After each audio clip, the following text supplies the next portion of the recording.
nice to have you with us here on this very important topic. The dream itself is nothing wrong to dream, but from your experience in Kenya with other things to do in Africa, where do you think Nigeria should plug in to realize this very big dream? Thank you very much. It's a pleasure to be here. First of all, like you rightly said, there's nothing wrong in dreaming big. And in Nigerian case, it is quite okay at this stage to think big for the following reasons. First, this is the largest black African nation on earth. Second, is one of the fourth largest economies on the continent. When you go to Sub-Saharan Africa, after South Africa, is Nigeria in our GDP. Therefore, there's nothing wrong at all in us thinking very big. The challenge we have is, after thinking, let us also act. And it is in the action, which is in the implementation, that we need to actually pay attention. And that's why I'm so pleased with this arrangement, which brought together all the stakeholders. Because it's not a one-side, issue. You cannot clap with one hand, so they say. If you have the two hands together, you certainly clap, and people will hear the kind of clap you are trying to, put in place. So my sense, therefore, is that it is a feasible, option if we remain committed.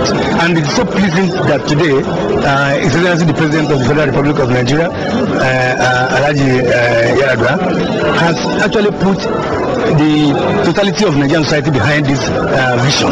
And I believe that with that, there is therefore a high level of political commitment over a minimum of 4 years, and ideally 8-year period, which will be actually just very near the 2020 that we're talking about, which will have.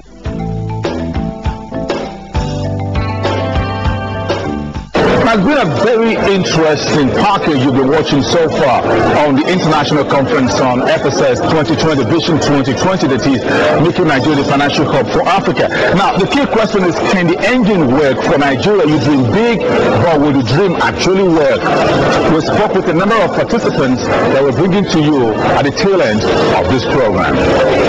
The capital market, which you have worked for and which you're still part of, has been identified as a key part of making Nigeria the financial hub for Africa. Now, from your experience, not just within the capital market, but the entire financial system, what role do you think the capital market will play in all other subsectors?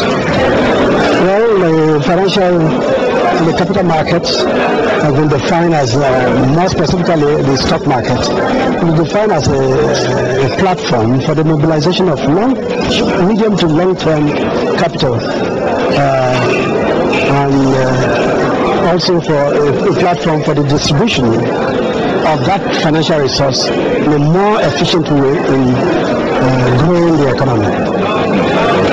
Now, the blueprint itself, the document Vision 2020, I'm sure you heard about it. The stock exchange has always been part of the reform within the financial services sector. What specific role do you think the Nigerian stock exchange should play as we move ahead to implement the blueprint of the FSS 2020? Well, no doubt the Nigerian stock exchange, as you have seen demonstrated in the last 4, 5, or 10 years really, is growing by leaps and bounds.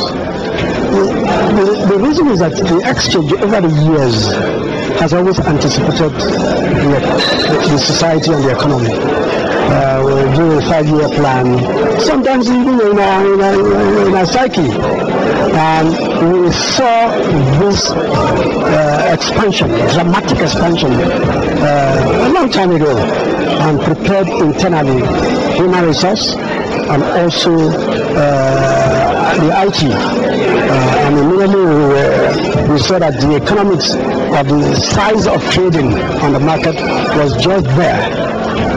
We decided to take the risk, invest in the IT, and today I think what we have at the Nigerian Stock Exchange is far more superior than any of the other stock exchanges in Africa. And in some cases, it beats a lot of all the so-called advanced capital markets. It would be nice for us to be modernizing as we go along. What we have in the central clearing system, of which I'm the chairman, serve 1 billion clients. And we are just scratching the surface. All we need to be doing is wait as much as possible for the infrastructure around us to grow. Thank goodness the telecoms sector has done very well and is aiding our services. You've been here throughout the first day of this 3-day conference, and we'd just like to know what you think from the financial sector perspective, the FSS Vision 2020, and especially the challenges before the central bank and every stakeholders in realizing what we call the dream. Yeah, the dream is a very laudable one, and it's an ambitious one. So the fact of just implementing and getting us to achieve that vision is actually going to be something that's very challenging. And one shouldn't expect that it's only the CBN that should do it all. All stakeholders should be a part of achieving that dream. From the banks, mortgage institutions, microfinance banks like ours, we should all be part of achieving that dream. Everyone should, in their own role, in their industry, ensure that we all work towards that common purpose. I think that what has happened in the past with a lot of visions has been that it's been government, they come up with this nice paper, and there hasn't been enough involvement of the stakeholders or commitment. So one key issue I feel is that all the stakeholders also have to partner with the CBN to ensure that that dream is achieved. And I feel that this first day has been very commendable. The turnout has been great, although one key point is that microfinance banks, the turnout hasn't been, so I think they weren't really invited. So I think we shouldn't forget the microfinance banks. The vision we have for microfinance banks is that we should be as large as any microfinance bank all over the world. For instance, I was giving the example in the conference of Indonesia. The largest bank in that country is a microfinance bank. So we shouldn't think we should be a small corner shop. We should be as large as, who says we can't be as large as First Bank, and reaching the average Nigerian in the streets, making sure that they have access to credit and they can partake in the projected economic growth. My people, at your salute to una miss to change una old naira note with new one before May 31st. No worry, you get 2 chances to take still do am. 1, carry your old naira note, 50 naira note, 20 naira note, 10 naira note, 5 naira note, and coins go deposit for your bank account. 2, carry your old naira note, go any bank when near you pass, give them, they will give you the new chacha ones one time. Remember, say our naira and our identity, handle am well well. This message now from the Central Bank of Nigeria.